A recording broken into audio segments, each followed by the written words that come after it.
Hi friends, ನಮಸ್ತೆ. ರಂಜಿತಾ ಕೋಡಿಬೆಟ್ಟು ಚಾನಲ್ಗೆ ಸ್ವಾಗತ. ನೀವಿಲ್ಲಿ ನೋಡ್ತಾ ಇರ್ಬೋದು, ಇವತ್ತು ನಾವು ಏನು ಮಾಡಲಿಕ್ಕೆ ಹೊರಟಿದ್ದೇವೆ ಅಂತ ಗೊತ್ತಾಗಿರಬಹುದು. ಕ್ಯಾರೆಟಿಂದ ಹಲ್ವಾ ಮಾಡಲಿಕ್ಕೆ ಹೊರಟಿದ್ದೇವೆ ಫ್ರೆಂಡ್ಸ್.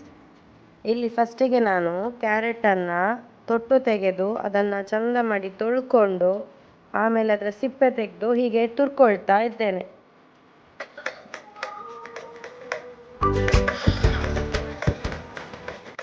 ಕ್ಯಾರೆಟ್ ತುರ್ದಾಯಿತು ಫ್ರೆಂಡ್ಸ್. ಇದಕ್ಕೆ ಸ್ವಲ್ಪ ಗೇರು ಬೀಜ ಕೂಡ ಬೇಕು.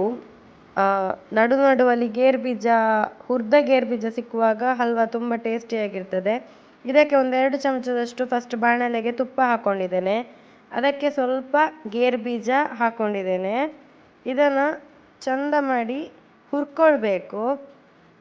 ಒಂದು ಲೈಟ್ ಗೋಲ್ಡನ್ ಕಲರ್ ಬಂದರೆ ಸಾಕಾಗತ್ತೆ. ತುಂಬ ಆದರೆ ಕಹಿ ಬರುತ್ತೆ. ತುಂಬ ಕಪ್ಪಾಗಿ ಹುರ್ಕೊಳ್ಬಾರ್ದು. ಲೈಟ್ ಕಲರಲ್ಲಿ ಹುರ್ಕೊಂಡ್ರೆ ಸಾಕಾಗತ್ತೆ. ನೀವು ನೋಡ್ತಾ ಇರ್ಬೋದು.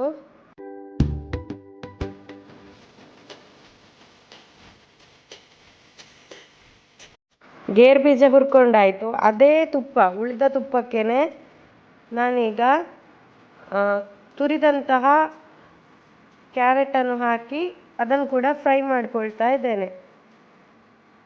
ಇಲ್ಲಿ ನೀವು ಮಾತ್ರ ಒಂದು ದೊಡ್ಡ ಬಾಣಲೆಯಲ್ಲಿ ಹಾಕ್ಕೊಳ್ಳಿ. ನಾನೀಗ ಬಾಣಲೆ ಚೇಂಜ್ ಮಾಡ್ತೇನೆ, ಯಾಕೆಂದರೆ ಇದು ಫುಲ್ ಆಯಿತು. ನನಗೆ ಮಗಚಲಿಕ್ಕೆ ಅಂದರೆ ಅದನ್ನು ಅಡಿಮೇಲು ಮಾಡಲಿಕ್ಕೆ ಆಗಲ್ಲ. ಹಾಗಾಗಿ ಫ್ರೈ ಮಾಡುವಾಗ ಎಲ್ಲ ಕೆಳಗೆ ಬೀಳ್ತದೆ ಹೇಳ್ಕೊಂಡು ನಾನೀಗ ಒಂದು ದೊಡ್ಡ ಬಾಣಲೆಗೆ ವಾಪಸ್ ಇದನ್ನೆಲ್ಲ ಶಿಫ್ಟ್ ಮಾಡ್ಕೊಳ್ತಾ ಇದ್ದೇನೆ. ಇದನ್ನು ಚಂದ ಮೀಡಿಯಮ್ ಉರಿಯಲ್ಲಿ ಇಟ್ಕೊಂಡು ಹುರ್ಕೊಳ್ತಾ ಇದ್ದೇನೆ. ಹಾಗೆ ಇದನ್ನು ಬೇಯಲಿಕ್ಕೆ ನಮಗೆ 1 ಪ್ಯಾಕೆಟ್ ಅಂದರೆ ಒಂದು ಅರ್ಧ ಲೀಟರ್ನಷ್ಟು ಹಾಲಿನ ಅವಶ್ಯಕತೆ ಉಂಟು. ದನದ ಹಾಲಾದರೂ ಯೂಸ್ ಮಾಡ್ಕೊಳ್ಳಿ, ಇಲ್ಲಾಂದರೆ ಪ್ಯಾಕೆಟ್ ನಂದಿನಿ ಹಾಲನ್ನಾದರೂ ಯೂಸ್ ಮಾಡ್ಕೊಳ್ಳಿ. ನಾವು ನಂದಿನಿ ಹಾಲು ತರೋದು, ಹಾಗಾಗಿ ನಾವು ನಂದಿನಿ ಹಾಲಲ್ಲಿ ಬೇಯಿಸ್ಕೊಳ್ತಾ ಇದ್ದೇನೆ.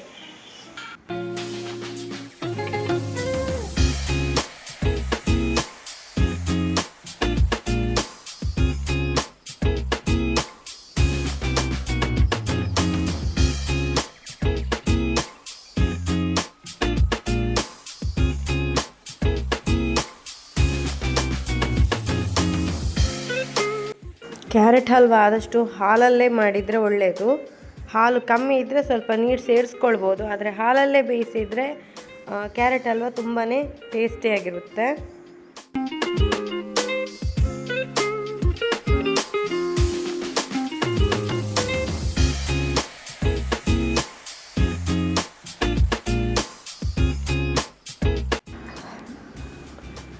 ಸ್ವಲ್ಪ ಬೆಂದಾದ ಮೇಲೆ ಈಗ ನಿಮಗೆ ಗಟ್ಟಿ ಗಟ್ಟಿ ಅನಿಸ್ತಾ ಇರ್ಬೋದು.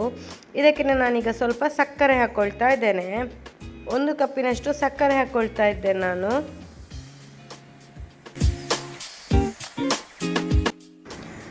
ಸಕ್ಕರೆ ಹಾಕಿದ ಮೇಲೆ ಸಕ್ಕರೆ ಕರಗುವಾಗ ಸ್ವಲ್ಪ ಹಲ್ವಾ ನಮಗೆ ನೀರಾದಾಗ ಅನಿಸ್ತದೆ. ಇದು ಪೂರ್ತಿ ಇದರ ನೀರು ಪೂರ್ತಿ ಆರುವವರೆಗೂ ನಾವು ಬೇಯಿಸ್ಕೊಳ್ಬೇಕು. ಆವಾಗ ಹಲ್ವಾ ರೆಡಿ ಆಗತ್ತೆ. ಇಲ್ಲದಿದ್ದರೆ ಬೇಗ ಹಳಸು ಬರ್ತದೆ. ಹಾಗಾಗಿ ಹಲ್ವಾ ಗಟ್ಟಿಯಾಗುವವರೆಗೆ, ಅಂದರೆ ಇದರ ನೀರು ಪೂರ್ತಿ ಆರುವವರೆಗೆ ನಾವು ಬೇಯಿಸ್ಕೊಳ್ಬೇಕು. ಹಾಗೆ ಪರಿಮಳಕ್ಕೆ ಸ್ವಲ್ಪ ನಾನು ಏಲಕ್ಕಿ ಹುಡಿಯನ್ನು ಕೂಡ ಹಾಕ್ಕೊಳ್ತಾ ಇದ್ದೇನೆ. ಕ್ಯಾರೆಟ್ ಹಲ್ವಾ ಜೊತೆ ವೆನಿಲಾ ಐಸ್ ಕ್ರೀಮ್ ಸಖತ್ ಕಾಂಬಿನೇಷನ್. ಟ್ರೈ ಮಾಡೋದವ್ರು ಒಮ್ಮೆ ಟ್ರೈ ಮಾಡಿ ನೋಡಿ.